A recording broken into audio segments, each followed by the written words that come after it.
Utkání začalo podle očekávání zostra, když první velkou šanci promarnil Dentino, který přestřelil teplickou bránu. Hosté v zápěti sice také promarnili první střeleckou šanci, která skončila na břevně, ale hned po ní už stejný střelec, tedy Rodrigo Taverna, mířil přesně, když oběhl Mellera a pak jen poslal míč do prázdné brány.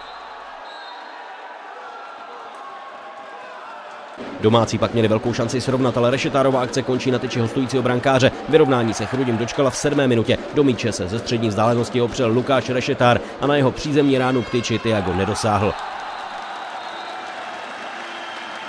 Jenže po 7 minutách a žluté kartě pro Kaká si hosté berou oddechový čas a nabitou energii okamžitě využívají. Fabio našel před brankou Rodriga Tavernu a ten protlačil míč za Mellerova záda. 1-2.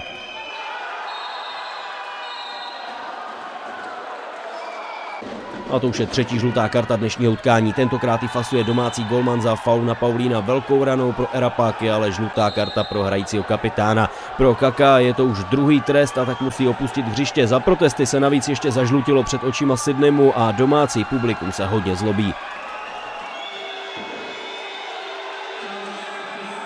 Vyrovnání měl pak v 19. minutě na kopačce Max, ale jeho rozehrávka z rohu jen pořádně rozduněla brankovou konstrukci. A co je horší, 4 vteřiny před sirenou poločasu zvyšují hosté náskok. Paulino vytáhl z trezoru individuální akci a provětral jesličky Romana Mareše a na podruhé překonal Mellera. 1-3.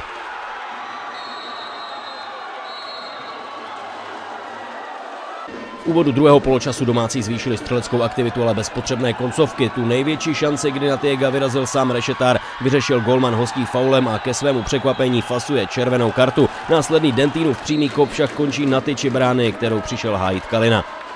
Ale přichází 27. minuta a domácí konečně probudili střelecké štěstí, když Dentino několikrát zkouší propustnost soupeřovy brány a nakonec najde místo, kde nechal tesař díru. 2-3.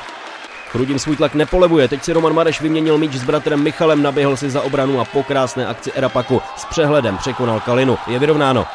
Tak my jsme se dostali, já myslím, při zastavu 3-3 na koně. Oni stáhli brankáře, začali hrát v 5, drželi balón a dostali jsme z toho zase takovej nějaký divný gól.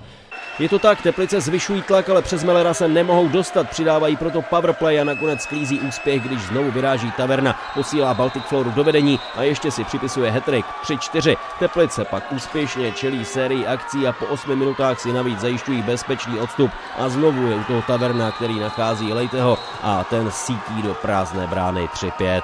Ještě jsme pak měli šance, škoda, že jsme dostali ten gól na rozdíl 2 gólů protože ještě jsme, já si myslím, kdyby se hrál ještě tak minutka, 2 minutky, že jsme ještě tam ten jeden gól dotlačili. No.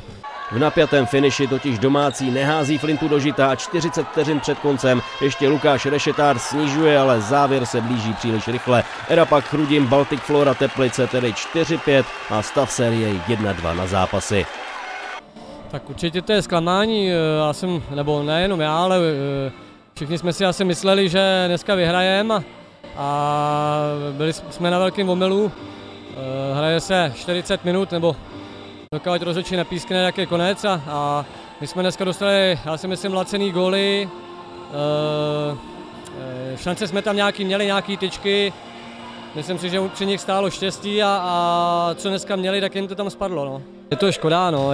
My jsme chtěli vyhrát prostě dneska doma a aby už se nehrál další 4. zápas. No.